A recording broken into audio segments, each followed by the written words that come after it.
என்ன மச்சான் சோகமா வந்து உட்காந்துருக்காரு? நேத்து அக்காவும் அத்தையும் பேசுறத நினைச்சு வருத்தப்பட்டு இருக்காரோ? மச்சான் சொல்லு சந்தோஷ். என்ன மச்சான், ஏன் இப்படி சோகமா இருக்க? இப்படி காலை வேற பச்சை தண்ணியில வச்சுக்கிட்டு இருக்க, காலை விறுவிறுன்னு இருக்க போகுது, கால் இது இழுத்துக்கும். எந்திரி மச்சான் முதல்ல. இல்ல சந்தோஷ், மனசு ஏதோ மாதிரி இருக்கு. மனசு ஏதோ மாதிரி இருக்கும், அதுக்குன்னு இப்படி பச்சை தண்ணியில காலை வச்சுக்கிட்டு இருந்தா என்ன ஆகுறது? எந்திரி முதல்ல. என்ன மச்சான் இப்படி சோகமா உம்முன்னு உட்காந்துக்கிட்டு இருக்க? எப்ப பார்த்தாலும் நல்லா சிரிச்சு கலகலன்னு இருவே. உன்கிட்ட சொல்றதுக்கு என்ன சந்தோஷ், மனசெல்லாம் வெறுத்து போச்சு. நீ நினைக்கிற மாதிரி நான் சந்தோஷமெல்லாம் இல்ல. நேத்து அம்மாவும் உன் அக்காவும் பேசுனத கேட்டல்ல, எவ்வளோ அசிங்கப்படுத்தி பேசுறாங்க. ரொம்ப கஷ்டமா இருக்கு. விடு மச்சான், உன் அருமை என்னன்னு தெரியாம அவங்க பேசிக்கிட்டு இருக்காங்க.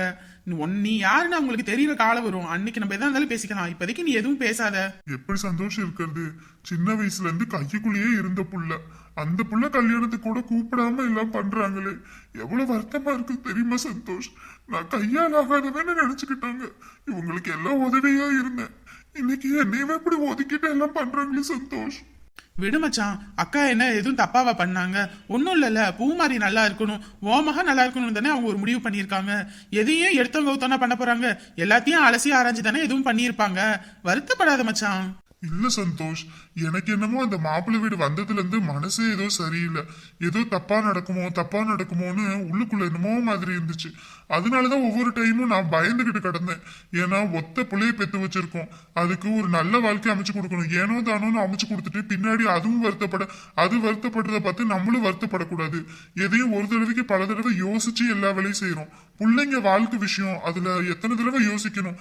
அததான் மச்சான் நான் செஞ்சேன், வேற எதுவுமே நான் செய்யல. அது ஏன் உன் அக்காவுக்கு புரிய மாட்டேங்குதுன்னே தெரியல. எனக்கு என்ன சொல்றதுனே தெரியல மச்சான். உன் பக்கம் இருந்து யோசிக்கும் போது எல்லாம் நியாயமா தான் தோணுது, அவங்க பக்கம் இருந்து யோசிக்கும் போது நியாயமா தான் தோணுது. எனக்கு என்ன சொல்றதுனே தெரியல. இப்போ என்ன, நம்ம போய் பூமாரிய பார்ப்போம், என்ன ஏதுன்னு பேசுவோம், அவளுக்கு இதுல சம்மதமானு கேட்போம். மத்ததெல்லாம் அப்புறம் பாத்துக்கலாம் மச்சான், எதை பத்தி நீ கவலைப்படாத, சரியா? சரி சந்தோஷ். சரி, பூமாரி வீடு எங்க இருக்குன்னு சொல்லு, நம்ம 2 பேரும் கிளம்புவோம். அதெல்லாம் எங்க இருக்குன்னு தெரியாது சந்தோஷ். தெரியாதா? என்ன மச்சான் சொல்ற? புள்ளைய கட்டி கொடுத்திருக்க, மாப்பிள்ளை வீடு கூட தெரியாதா? மாப்பிள்ளை வீடு பார்க்காமயே நீ கட்டி கொடுத்தீங்க? ஐயோ, நான் தான் சொல்றேன்ல, அந்த குடும்பத்துல நடக்கிறது எதுவுமே எனக்கு பிடிக்கலன்னு. அதுவும் இல்லாம பொண்ணு வீடு பார்க்க போகணும், மாப்பிள்ளை வீடு பார்க்க போகணும், எதுவுமே மறுபடியே நடக்கல. அதனாலதான் நான் குதிச்சுக்கிட்டு கிடந்தேன். ஷோ, நான் என்ன சொல்றதுன்னே எனக்கு தெரியல. பொண்ணை கட்டி கொடுத்துருக்க, பொண்ணு கட்டி போன வீடு எதுன்னு கேட்டா உனக்கு தெரியலன்ற. சரி வா, உள்ள அத்தைக்கிட்ட கேட்டுட்டு நம்ம கிளம்புவோம். சரி சந்தோஷ்.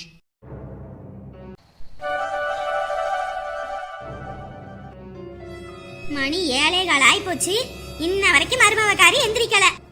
குடும்ப உருப்பிட்ட மாதிரி தான். எப்படி கதவை தட்டுறேன், எந்திரிப்பனான்னு இருக்காங்களே 2 பேரும். தேவா, எப்ப தேவா, என்ன கன்றாவிடா இது? மணி 7:15 ஆயி போச்சு, மருமவ வீட்டுக்கு வந்தவன் நல்லா போத்திக்கிட்டு தூங்குறா, இவனை அவ கூட சேர்ந்துக்கிட்டு தூங்குறானா? பொழப்பு கிழிஞ்ச மாதிரி தான். என்னைக்கு மேடம் எந்திரிச்சு வராங்களோ, எந்திரிச்சு வரட்டும். இன்னைக்கு இருக்குது இவளுக்கு கச்சேரி. மாமியார் வீட்டுக்கு வந்து ஒரு நாள் தான் ஆகுது, அதுக்குள்ள இவ வேலையை காட்டுறாளா? வரட்டும், இன்னைக்கு இருக்குது அவளுக்கு. அத்தை, இந்நேரத்துக்கு பூமாரி எந்திரிச்சிருப்பாளா அத்தை? என்ன பண்ணிட்டு இருப்பான்னு ஒன்னும் புரியலையே அத்தை. ஏமா இப்பதானே விடிஞ்சிருக்கு, என்ன அவசரம்? பொறுமையா எதா இருந்தாலும் கேட்டுக்கலாம். காலங்கத்திலே போன் பண்ணோம்னா அந்த ராசாத்தி ஏதாவது நினைச்சுக்குவா. என்னடா இது, பெத்தவங்க நேத்து தான் போனாங்க, அதுக்குள்ள விடியறதுக்கு முன்னாடி போன போட்டுக்கிட்டு இருக்காங்க, என்ன பழக்கம் இதுன்னு நினைச்சு பின்னாடி நம்ம பூமாரிக்கு தான் பிரச்சனை. அதனால பொறுமையா கூப்பிடுவோம். இல்லத்த, புள்ள வீட்டுல இல்லாம இருக்கிறது என்னமோ மாதிரி இருக்கு. அப்படிதான் இருக்கும். என்ன இப்ப அப்படிதான் இருக்கும், போக போக அதுவே பழகிரும். என்ன மறு வீட்டு விருந்துக்கு வர சொல்ல போறோம், அப்புறம் என்ன வந்துட்டு அங்கிட்டு இங்கிட்டு நம்மளும் போயிட்டு வந்துகிட்டு இருக்க தானே போறோம். இல்லத்த, இது வரைக்கும் கூட எனக்கு தெரிஞ்சுக்கல, இப்பதான் என்னமோ ரொம்ப கஷ்டமா இருக்கு.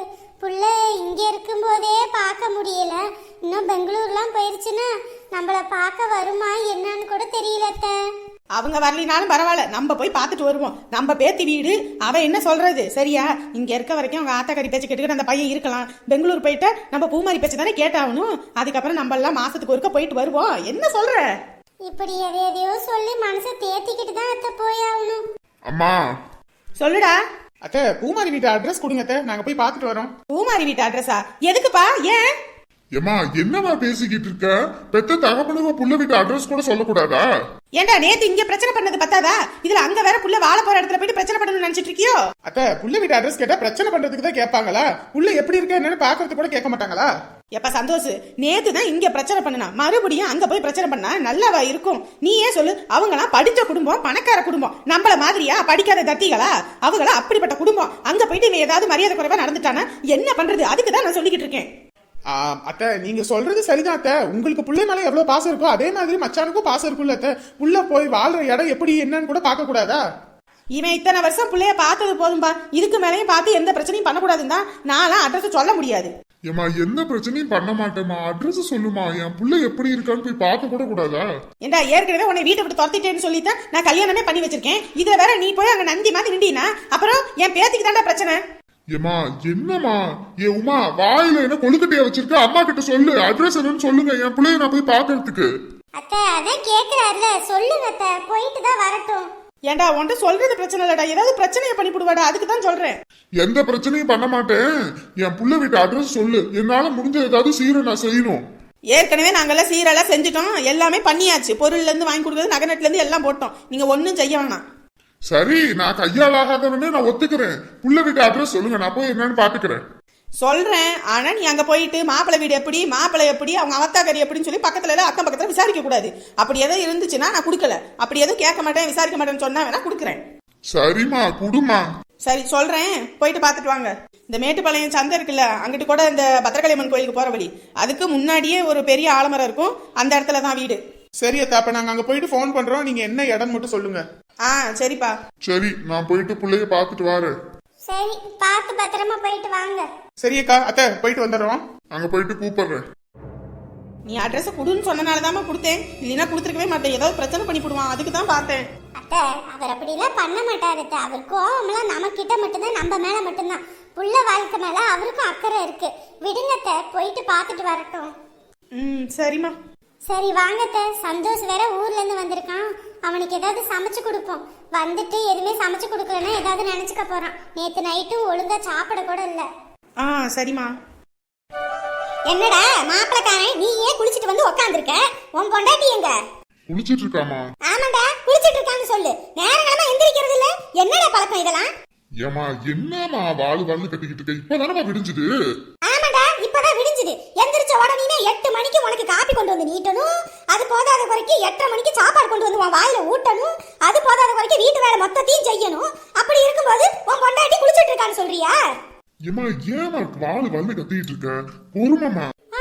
அப்படியாடா ராசா, பொண்டாட்டி வந்து இன்னும் ஒரு நாள் முழுசா முடியல, அதுக்குள்ள பொண்டாட்டி பக்கம் சப்போர்ட் பண்றேன். ஐயோ, நான் யாருக்குமே சப்போர்ட் பண்ணலமா, புரிஞ்சுக்கமா. இப்பதானமா வந்திருக்கா, வந்த உடனே எல்லா வேலையும் தலையில போட்டா என்ன பண்ணுவா? சின்ன புள்ள இல்லம்மா. ஆமாண்டா, அவ இப்பதான் சின்ன பப்பா, வாயில விரல் வச்சா கூட கடிக்க தெரியாது. போற பசக்கட்ட பையல. உங்க அப்பனை நான் கல்யாணம் பண்ணும்போது எனக்கு 14 வயசு.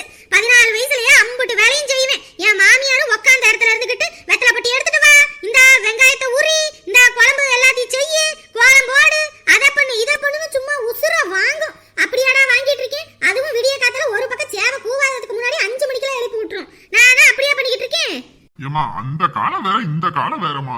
எந்த காலமா இருந்தாலும் வயிற்றுக்கு சோத்த தாண்டா திங்கிறோம். அத முதல்ல ஞாபகம் வச்சுக்க. சப்பா உங்ககிட்ட பேசி ஜெயிக்கவே முடியாதம்மா. ஆமாடா, பேசி ஜெயிக்க முடியாது. இன்ன வரைக்கும் இந்த மாமியார் காரிக்கு ஒரு காப்பி தண்ணி வச்சு கொடுக்கலடா உன் பொண்டாட்டி. இருமா, இப்பதானமா கல்யாணம் இருக்கு, குளிச்சுட்டு வருவா. புது பொண்டாட்டி, அதனால இப்படிதான் தெரியவ. குளிக்கிறதுக்கு 1 மணி நேரம், மேக்கப் போடுறதுக்கு 1 மணி நேரம், துணியை வாடுறதுக்கு 1 மணி நேரம், கிளம்பி வந்துருவாளா? ஏமா உங்ககிட்ட பேசுனா காது ஜவ்வு கிழிஞ்சிரும் போ. உன் மருமக வந்துட்டா, போதுமாமா? எம்மாடி, எழுந்து வர நேரமா இது? இல்லத்தே, நேத்தெல்லாம் அங்க இங்கன்னு அலைஞ்சொல்ல, அந்த டயர்ட்ல தூங்கிட்டேன். இங்க பாருமா, புகுந்த வீட்ல நீ நேரங்களமா எந்திரிச்சு தான் ஆகணும். பிறந்த வீட்ல நீ எப்ப வேணாலும் தூங்கு, எந்திரி, என்ன வேணாலும் பண்ணு, அதை கேட்க போறது இல்ல. ஆனா புகுந்த வீட்ல நேரங்களமா எந்திரிச்சு மாமியாருக்கு புருஷனுக்கு எல்லாம் வேண்டியதை செய்யணும். அதனால எங்கிட்டு போனோம் அங்கிட்டு வந்தோம், அதனால உடம்பு டயர்டா இருக்கு, கியாடா இருக்கு அப்படிலாம் சொல்லிக்கிட்டு இருக்க கூடாது. சரிங்கத்தன்ட்டு தலையாட்டிட்டு நாளைக்கு மறுபடியும் விடியறதுக்கு முன்னாடி எந்திரிக்கலன்னு வச்சுக்க, அப்புறம் அவளைத்தான் சொல்லிவிட்டேன். வீட்டுக்கு வந்து முழுசா ஒரு நாள் ஆகல, அதுக்குள்ள எவ்வளவு சட்டம். அப்புறம் இது என்னம்மா பேண்ட் சட்டை போட்டுக்கிட்டு இருக்கிற பசங்க மாதிரி? அத்தை, இது நைட் ட்ரெஸ். என்னது நைட் ட்ரெஸ்ஸா? அது என்னது? இல்ல, நைட் நேரத்துல போட்டுக்கிறது. இந்த பாருமா, பசங்க மாதிரி பேண்ட் சட்டை போட்டுக்கிட்டு இருந்தாலும் எனக்கு பிடிக்காது.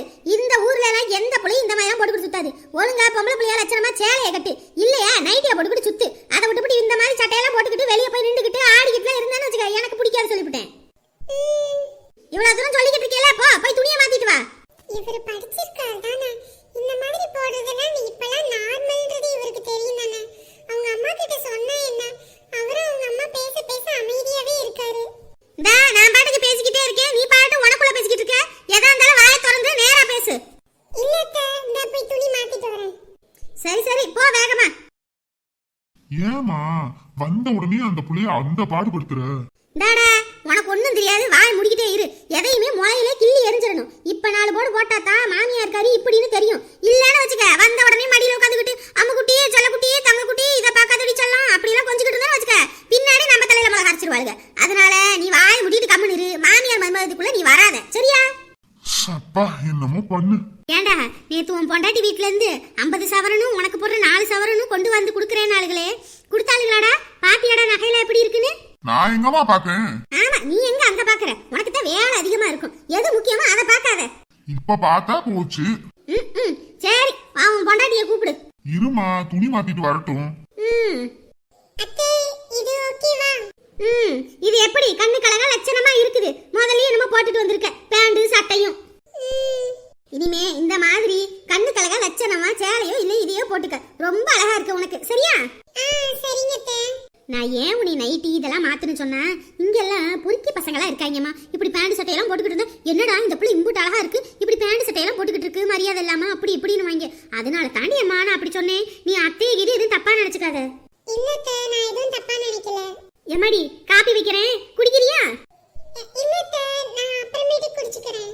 சரிடிமா, நானே காப்பி வச்சு குடுக்கலான்னு பார்த்தேன். என்ன பண்றது, இந்த வயசாகி போச்சா, மூட்டு வலி. அதனாலதான் எங்கிட்ட எந்திரிச்சு நகர முடிய மாட்டேங்குது.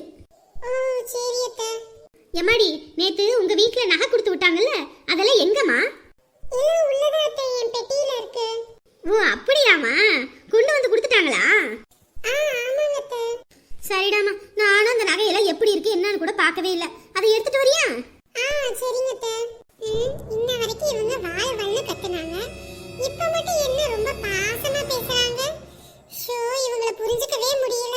முத நாளே இப்படி இருக்கு, இனி வாழ்நாள் முழுக்க எப்படி எல்லாம் இருக்க போதோ. ஏமா எப்படிமா இன்ன வரைக்கும் வாலிபால்னு கத்திக்கிட்டு இருந்த, இப்ப மட்டும் எப்படிமா இப்படி மாத்தி பேசுற? நான் மாத்தியும் பேசல கீத்தியும் பேசல. ஒரு பொருளை ஒருத்தர்கிட்ட இருந்து வாங்கணும்னா எப்படி தாண்டா நாசுக்கா பேசி வாங்கணும். அதை விட்டு அப்படி இப்படின்னு பேசிக்கிட்டு இருந்தா வச்சுக்க, நீ என்னடி பேசுறது நான் என்னடி கேட்கறதுன்ட்டு அப்படியே மூஞ்சி அடிச்ச மாதிரி பேசி போடுவாளுங்க. இந்த மாதிரி நமக்கு வேணுங்கிறத இப்படித்தான் நைஸா பேசி வாங்கணும், சரியா? சரியான கில்லாடிதாமா நீ. அப்பெல்லாம் உன்கிட்ட எப்படிதான் காலம் உன் தள்ளினார்னே தெரியல. ஏண்டா நானே உன் அப்பனோட பிறந்த அக்கா தங்கச்சி அவளை இவளன்னு பார்க்காம எல்லாத்தையும் எப்படி நைஸா பேசி இப்படிதாண்டா ஏமாத்திக்கிட்டு தெரிஞ்சேன். இல்லைன்னா இந்நேரத்துக்கு இப்படி எல்லாம் வீட கட்டிப்பிட்டு இப்படி எல்லாம் உட்காந்துருக்க முடியுமா? நம்ம 2 பேரும் வந்த 1 கோடி ரூபாய் உங்க அப்பன் செத்தப்ப வந்ததெல்லாம் இந்நேரத்துக்கு அவளுக்கு சுருட்டிக்கிட்டு நம்மள நடுத்தருவுல விட்டுருப்பாளுங்க. நான் அதுதான் நான் சுக்கா பேசி அதை இதன்னு பண்ணி அப்படியே அந்த 1 கோடி ரூபாய் அமுக்கி இப்ப நமக்குன்னு வச்சிருக்கேன். கலக்கு கலக்குமா. என்ன மச்சான், இந்த வீடு தான் மாப்பிள்ளை வீடா இருக்குமோ? ஆமா சந்தோஷ், இந்த வீடு தான் அம்மா சொன்ன மாதிரி எல்லாம் இருக்கு. சரி வா, உள்ளே போய் என்னன்னு பாத்துருவோம். சரி வா சந்தோஷ். அத்தை, எம்மாடி குடு குடு, அத்தை எப்படி இருக்குன்னு பாக்குறேன், குடு. அடடடா பாருடா பாருடா, எம்புட்டு நகை பாருடா. என்னது இந்த மாமியார் பண்றதெல்லாம் பார்த்தா ரொம்ப அல்பமா இருக்கு. சரி சரி பொறுமையா பாருமா. அடடடா வளையல் கூட தங்க போலடா, பல பல பலன்னு மின்னுது. இவங்க ரொம்ப பணக்காரவங்க அப்படி இப்படினாங்க, ஆனா இதெல்லாம் பார்த்தா காணாத கண்டது மாதிரி பாக்குற மாதிரி இருக்கே. ஏண்டா நகையெல்லாம் வரிசை பத்துருவோமாடா? எதுக்குமா? அதுக்கு நான் சொல்லலடா. ஏன்னா இம்புட்டு நகை வாங்கியிருக்கும் போது கடைக்காரன் கவரிங் நகையை 4-5 இதுல சேர்த்து விட்டு தங்க நகையை ஆட்டையை போட்டிருந்தானா என்ன பண்றது? அதை கண்டுபிடிக்கிறதுக்கு தான் நல்லா வரிசை பார்க்கலாம்னு சொல்றேன். ஏமா அப்படி அப்படிலாம் ஏமாத்த மாட்டாங்கம்மா. டேய் உனக்கு அதெல்லாம் தெரியாது, நீ எல்லாம் சின்ன பையன். இரு நான் இப்பயே வரிசை பார்த்துறேன். ஐயே அத்தை, என்னடா பண்ணிக்கிட்டு இருக்கீங்க? எம்மாடி கீழே போட்டு வரிசை பார்க்கறேன், தங்கமா என்னன்னு பாக்குறதுக்கு. ஐயோ கடவுளே. பாத்தியா சந்தோஷ், கொடுத்த நகைய கீழே போட்டு வரிசைக்கிட்டு இருக்கு இந்த கிழவி. ஆமா மச்சான், சரியான இத்த போன குடும்பம் போல இருக்கு. பூமாரி. ஐயோ இவங்களா?